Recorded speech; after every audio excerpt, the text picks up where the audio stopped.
Hi ಎಲ್ಲರಿಗೂ ನಮಸ್ಕಾರ. Welcome back to our YouTube channel. So ಇವತ್ತಿನ ತರಗತಿಯಲ್ಲಿ ನಾವು ರೆಸ್ಪಿರೇಷನ್ ಮತ್ತೆ ಸರ್ಕ್ಯುಲೇಟರಿ ಸಿಸ್ಟಮ್ ಬಗ್ಗೆ ನೋಡ್ತಾ ಹೋಗೋಣ. ದಟ್ ಇಸ್ ಶ್ವಾಸಕ್ರಿಯೆ ಮತ್ತು ಸಂಚಾರ ವ್ಯವಸ್ಥೆ.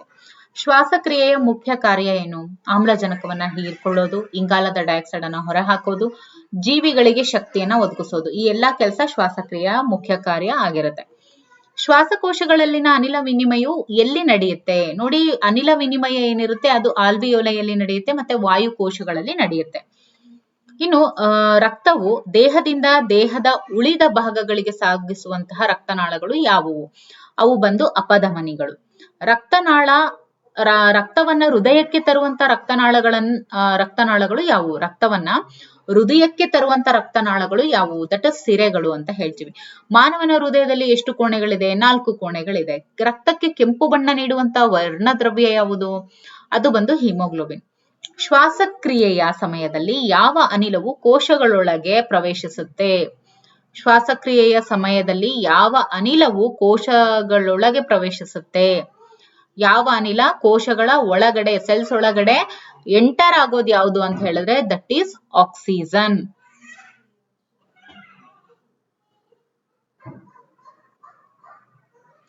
ದೇಹದಲ್ಲಿ ರಕ್ತದ ಶುದ್ಧೀಕರಣ ಎಲ್ಲಿ ನಡೆಯುತ್ತೆ?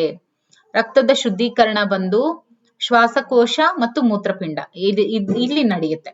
ಸಂಚಾರ ವ್ಯವಸ್ಥೆಯಲ್ಲಿ ರಕ್ತವನ್ನ ಪಂಪ್ ಮಾಡುವಂತ ಅಂಗ ಯಾವುದು? ಹೃದಯ. ರಕ್ತದ ಯಾವ ಭಾಗವು ರೋಗಾಣುಗಳ ವಿರುದ್ಧ ಹೋರಾಡುತ್ತೆ? ಬಿಳಿ ರಕ್ತ ಕಣಗಳು. ರಕ್ತ ಹೆಪ್ಪುಗಟ್ಟುವಿಕೆಗೆ ಯಾವ ಭಾಗ ಸಹಾಯ ಮಾಡುತ್ತೆ? That is platelets.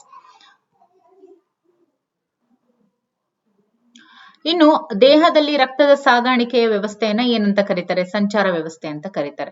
ಹೃದಯದಿಂದ ಹೊರಹಾಕುವ ಅಥವಾ ಹೊರ ಹೋಗುವ ಅಶುದ್ಧ ರಕ್ತವನ್ನ ಯಾವ ರಕ್ತನಾಳ ಸಾಗಿಸುತ್ತೆ? ಶ್ವಾಸಕೋಶದ ಅಪಧಮನಿ. ಯಾವ ರಕ್ತನಾಳಗಳು ಅಶುದ್ಧ ರಕ್ತವನ್ನ ಹೃದಯಕ್ಕೆ ತರ್ತವೆ? ಸಿರೆಗಳು. ಹೃದಯದ ಯಾವ ಕೋಣೆ ಶುದ್ಧ ರಕ್ತವನ್ನ ಸ್ವೀಕರಿಸುತ್ತೆ? ಎಡಹೃತ್ಕರ್ಣ. ಶುದ್ಧ ರಕ್ತವನ್ನ ಸ್ವೀಕರಿಸೋದು ಎಡಹೃತ್ಕರ್ಣ. ಹೃದಯದ ಯಾವ ಭಾಗದಿಂದ ಶುದ್ಧ ರಕ್ತವು ದೇಹದ ಉಳಿದ ಭಾಗಗಳಿಗೆ ಸಾಗುತ್ತೆ ಅಂತ ಹೇಳಿದ್ರೆ ಅದು ಎಡಹೃತ್ಕುಕ್ಷಿ. ಕೋಶೀಯ ಶ್ವಾಸಕ್ರಿಯೆ ಎಲ್ಲಿ ನಡೆಯುತ್ತೆ? ಸೈಟೋಪ್ಲಾಸಂ ಮತ್ತೆ ಮೈಟೋಕಾಂಡ್ರಿಯಾದಲ್ಲಿ ನಡೆಯುತ್ತೆ. ಯಾವ ರೀತಿಯ ಶ್ವಾಸಕ್ರಿಯೆಯಲ್ಲಿ ಆಮ್ಲಜನಕದ ಅವಶ್ಯಕತೆ ಇರೋದಿಲ್ಲ? ಅನಾರೋಗ್ಯ ಶ್ವಾಸಕ್ರಿಯೆ. ಓಕೆ, ಅಂದ್ರೇನು? ಅನೆರೋಬಿಕ್ ಶ್ವಾಸಕ್ರಿಯೆ ಆಗ್ಬೇಕು. ಅದು ಅನಾರೋಗ್ಯ ಆಗ್ಬಿಟ್ಟಿದೆ. ಅದು ಏನಾಗ್ಬೇಕು? ಅನೆರೋಬಿಕ್. ಓಕೆ. ರಕ್ತವು ರಕ್ತನಾಳಗಳಲ್ಲಿ ಯಾವ ರೀತಿಯ ಹರಿವನ್ನ ಹೊಂದಿದೆ? ರಕ್ತವು ರಕ್ತನಾಳಗಳಲ್ಲಿ ಏಕ ಹರಿವನ್ನ ಅದು ಒಳಗೊಂಡಿದೆ. ಹೃದಯದಿಂದ ರಕ್ತವನ್ನ ಹೊರಹಾಕುವಂತ ಕವಾಟಗಳು ಯಾವುವು? ಸೆಮಿಲುನಾರ್ ಕವಟ ಅಂತ ಹೇಳ್ತೀವಿ. ಇನ್ನು ರಕ್ತದೊತ್ತಡವನ್ನ ಅಳೆಯೋದಕ್ಕೆ ಬಳಸುವಂತ ಉಪಕರಣ ಬಂದು ಸ್ಪಿಗ್ಮೋಮ್ಯಾನೋಮೀಟರ್. ಮಾನವನ ದೇಹದಲ್ಲಿ ಎಷ್ಟು ರೀತಿಯ ರಕ್ತದ ಗುಂಪುಗಳು ಇದಾವೆ? ಎಷ್ಟು ರೀತಿ? That is A, B, O, A, B. So 4. ಯಾವ ರಕ್ತದ ಗುಂಪನ್ನ ಸಾರ್ವತ್ರಿಕ ದಾನಿ ಅಂದ್ರೇನು? ಯೂನಿವರ್ಸಲ್ ಡೋನಾರ್ ಅಂತ ಹೇಳಿ ಕರೀತಾರೆ ಅಂದ್ರೆ ದಟ್ ಇಸ್ ಓ ಗ್ರೂಪ್. ಯಾವ ರಕ್ತದ ಗುಂಪನ್ನ ಸಾರ್ವತ್ರಿಕ ಸ್ವೀಕರಿಸುವವರು ಅಂತ ಕರೀತಾರೆ? That is A, B. ಶ್ವಾಸಕ್ರಿಯೆಯಲ್ಲಿ ಗಂಟಲಲ್ಲಿರುವಂತಹ ಮೃದು ಅಂಗಾಂಶಕ್ಕೆ ಏನಂತ ಕರೀತಾರೆ? ಎಪಿಗ್ಲಾಟಸ್. ಶ್ವಾಸಕೋಶದ ಪ್ರಮುಖ ಕಾರ್ಯ ಏನು? ಅನಿಲ ವಿನಿಮಯ.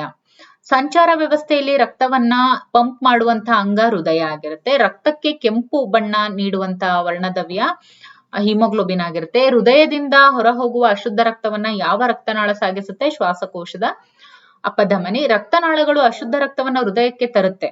ಯಾವ ರಕ್ತನಾಳಗಳು ಶುದ್ಧ ರಕ್ತವನ್ನ ಹೃದಯಕ್ಕೆ ತರ್ತವೆ? ಶ್ವಾಸಕೋಶದ ಸಿರೆ. ಹೃದಯದ ಯಾವ ಕೋಣೆ ಶುದ್ಧ ರಕ್ತವನ್ನ ಸ್ವೀಕರಿಸುತ್ತೆ? ಎಡಹೃತ್ಕರ್ಣ.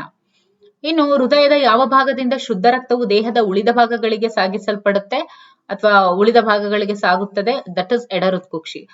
ಶ್ವಾಸಕೋಶದ ವಾಯುಕೋಶದಲ್ಲಿ ಅನಿಲ ವಿನಿಮಯ ಯಾವ ಪ್ರಕ್ರಿಯೆಯಿಂದ ನಡೆಯುತ್ತೆ? That is diffusion.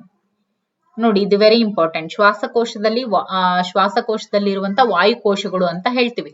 ಅದರಲ್ಲಿ ಅನಿಲ ವಿನಿಮಯ ಏನ್ ನಡೆಯುತ್ತಲ್ವಾ ಅದು ಡಿಫ್ಯೂಷನ್ ಇಂದ ಆಗುತ್ತೆ. ಇನ್ನು ದೇಹದಲ್ಲಿ ರಕ್ತದೊತ್ತಡವನ್ನ ಹೆಚ್ಚಿಸುವಂತ ಹಾರ್ಮೋನ್ ಯಾವುದು? ಅದು ಅಡ್ರಿನಲಿನ್. ಯಾವ ರೋಗವು ರಕ್ತದೊತ್ತಡಕ್ಕೆ ಸಂಬಂಧಿಸಿದೆ? ಅದು ಅಧಿಕ ರಕ್ತದೊತ್ತಡ. ಶ್ವಾಸಕ್ರಿಯೆ ವ್ಯವಸ್ಥೆಯ ಪ್ರಮುಖ ಅಂಗ ಯಾವುದು? ಶ್ವಾಸಕೋಶ. ಹೃದಯದ ಹೊರಪದರಕ್ಕೆ ಏನಂತ ಕರೀತಾರೆ? ಪೆರಿಕಾರ್ಡಿಯಂ ಅಂತ ಕರೀತಾರೆ. ಶ್ವಾಸಮಂಡಲದ ಮುಖ್ಯ ಕಾರ್ಯ ಏನು? ಶ್ವಾಸಮಂಡಲದ ಮುಖ್ಯ ಕಾರ್ಯ ಏನು ಅಂತ ಹೇಳಿದ್ರೆ ಆಮ್ಲಜನಕ ಮತ್ತು ಇಂಗಾಲದ ಡೈಆಕ್ಸೈಡ್ ಅನ್ನ ವಿನಿಮಯ ಮಾಡ್ಕೊಳ್ಳೋದು ಅದ್ರ ಕೆಲಸ. ಯಾವ ರಕ್ತನಾಳಗಳಲ್ಲಿ ಕವಾಟಗಳು ಇರ್ತವೆ? ಸಿರೆಗಳು. ಓಕೆ, ಯಾವ ರಕ್ತನಾಳಗಳಲ್ಲಿ ಕವಾಟಗಳಲ್ಲಿ ಇರ್ತವೆ ಅಂದ್ರೆ ಅದು ಸಿರೆಗಳು, ಅಂದ್ರೆ ಸಿರೆ ರಕ್ತನಾಳಗಳಲ್ಲಿ ಕವಾಟಗಳು ಇರ್ತವೆ. ರಕ್ತದೊತ್ತಡವನ್ನ ಸಾಮಾನ್ಯ ಮಟ್ಟದಲ್ಲಿ ಇರಿಸೋದಕ್ಕೆ ಯಾವ ಹಾರ್ಮೋನ್ ಅಗತ್ಯ?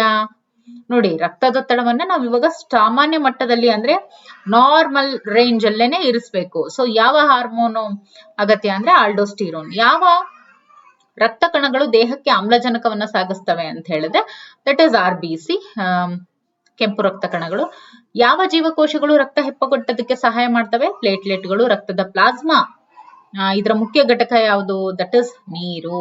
ರಕ್ತ ಪ್ಲಾಸ್ಮಾದ ಮುಖ್ಯ ಘಟಕ ಬಂದು ನೀರು. ಅದು ಏನಿಲ್ಲ ಅಂದ್ರೂ 78 ಇಂದ 80% ಅಷ್ಟು ಇರುತ್ತೆ, ಅಥವಾ 70 to 80% ಅಷ್ಟು ಈ ರಕ್ತದ ಬ್ಲಡ್ ಅಲ್ಲಿ ಇರುವಂತ ಪ್ಲಾಸ್ಮಾದಲ್ಲಿ ಮುಖ್ಯವಾಗಿ ಇರುತ್ತೆ. ಸೊ ಹಾಗಾಗಿ ನೀರು ಮುಖ್ಯ ಘಟಕ ಆಗುತ್ತೆ. ಇನ್ನು ರಕ್ತನಾಳಗಳ ಜಾಲವು ಯಾವ ರೀತಿಯ ವ್ಯವಸ್ಥೆ ಆಗಿದೆ? ಮುಚ್ಚಿದ ವ್ಯವಸ್ಥೆ ಆಗಿರುತ್ತೆ.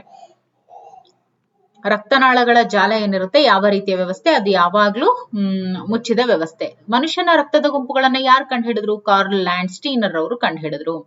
ರಕ್ತದ ಗುಂಪಿಗೆ ಯಾವುದೇ ಪ್ರತಿಕಾಯ ಇರುವುದಿಲ್ಲ. ಅಂದ್ರೆ ಯಾವ ರಕ್ತದ ಗುಂಪಿಗೆ ಯಾವುದೇ ಪ್ರತಿಕಾಯ ಇರುವುದಿಲ್ಲ? ಯಾವುದೇ ಪ್ರತಿಕಾಯ ಇಲ್ಲದೆ ಇರೋದು ಅಂತ ಹೇಳಿದ್ರೆ AB. ಹೃದಯದ ಯಾವ ಕೋಣೆಗಳು ರಕ್ತವನ್ನ ಶ್ವಾಸಕೋಶಗಳಿಗೆ ಪಂಪ್ ಮಾಡುತ್ತೆ? ದಟ್ ಇಸ್ ಬಲ ಹೃತ್ಕುಕ್ಷಿ. ಹೃದಯವು ರಕ್ತವನ್ನ ದೇಹದ ಯಾವ ಭಾಗಗಳಿಗೆ ಪಂಪ್ ಮಾಡುತ್ತೆ? ದೇಹದ ಉಳಿದ ಭಾಗಗಳಿಗೆ ಪಂಪ್ ಮಾಡುತ್ತೆ. ಅಶುದ್ಧ ರಕ್ತವು ಶ್ವಾಸಕೋಶಗಳಿಗೆ ಯಾವ ರಕ್ತನಾಳದಿಂದ ಸಾಗಿಸುತ್ತದೆ? ಅದು ಶ್ವಾಸಕೋಶದ ಅಪಧಮನಿ. ಶ್ವಾಸಕ್ರಿಯೆಯಲ್ಲಿ ಯಾವ ಅನಿಲವು ಕೋಶಗಳಿಂದ ಹೊರಬರುತ್ತೆ? ಇಂಗಾಲದ ಡೈಆಕ್ಸೈಡ್. ಶ್ವಾಸಕ್ರಿಯೆಯಲ್ಲಿ ಯಾವ ಅನಿಲ ಕೋಶಗಳಿಂದ ಹೊರಬರುತ್ತೆ? ಬ್ಲಡ್ ಸೆಲ್ಸ್ ಇಂದ ಆಚೆ ಬರೋದು ಯಾವುದು? That is carbon dioxide. ನಾವು ಮನುಷ್ಯರು ಹೊರಗಡೆ ಇರುವಂತ ಆಕ್ಸಿಜನ್ ಒಳಗ್ ತಗೊಂಡು ಸೊ ಕಾರ್ಬನ್ ಡೈಆಕ್ಸೈಡ್ ಅನ್ನ ರಿಲೀಸ್ ಮಾಡ್ತೀವಿ. ಸೊ ಶ್ವಾಸಕ್ರಿಯೆಯಲ್ಲಿ ಯಾವ ಅನಿಲ ಕೋಶಗಳಿಂದ ಹೊರಬರುತ್ತೆ? ದಟ್ ಇಸ್ ಇಂಗಾಲದ ಡೈಆಕ್ಸೈಡ್. ಯಾವ ರೋಗವು ರಕ್ತದೊತ್ತಡಕ್ಕೆ ಸಂಬಂಧಿಸಿದೆ? ಅಧಿಕ ರಕ್ತದೊತ್ತಡ. ರಕ್ತದ ಯಾವ ಭಾಗವು ರೋಗಾಣುಗಳ ವಿರುದ್ಧ ಹೋರಾಡುತ್ತೆ? ದಟ್ ಇಸ್ ಬಿಳಿ ರಕ್ತ ಕಣಗಳು. ಹೃದಯದ ಒಳಪದರಕ್ಕೆ ಏನಂತ ಕರೀತಾರೆ? ಎಂಡೋಕಾರ್ಡಿಯಂ. ನೋಡಿ, ಹೃದಯದ ಹೊರಪದರಕ್ಕೆ ಪೆರಿಕಾರ್ಡಿಯಂ, ಹೃದಯದ ಒಳಭಾಗಕ್ಕೆ ಎಂಡೋಕಾರ್ಡಿಯಂ. ಯಾವ ರಕ್ತನಾಳಗಳಲ್ಲಿ ರಕ್ತದೊತ್ತಡ ಹೆಚ್ಚಾಗಿರುತ್ತೆ? ದಟ್ ಇಸ್ ಅಪಧಮನಿಗಳಲ್ಲಿ ಹೆಚ್ಚಾಗಿರುತ್ತೆ. ಯಾವ ರೋಗವು ಹೃದಯದ ವೈಫಲ್ಯಕ್ಕೆ ಕಾರಣವಾಗಬಹುದು? ಅಧಿಕ ರಕ್ತದೊತ್ತಡ. ಮಾನವನ ಹೃದಯವು ಎಲ್ಲಿ ನೆಲೆಗೊಂಡಿದೆ? ಎದೆಯ ಕುಹರದಲ್ಲಿ ನೆಲೆಗೊಂಡಿದೆ. ಯಾವ ಜೀವಿಗಳಲ್ಲಿ ರಕ್ತದ ಸಂಚಾರ ವ್ಯವಸ್ಥೆ ಇರೋದಿಲ್ಲ? ಹೈಡ್ರಾ. ಈ ಹೈಡ್ರಾದಲ್ಲಿ ಯಾವುದೇ ಒಂದು ರಕ್ತದ ಸಂಚಾರ ಇರೋದಿಲ್ಲ. ಇನ್ನು ಯಾವ ರಕ್ತ ಕಣಗಳು ಆಮ್ಲಜನಕವನ್ನ ಸಾಗಿಸ್ತವೆ? ಕೆಂಪು ರಕ್ತ ಕಣಗಳು. ಶ್ವಾಸಕೋಶದ ಯಾವ ಭಾಗವು ವಾಯುನಾಳದ ತುದಿಯಲ್ಲಿ ಇರುತ್ತೆ?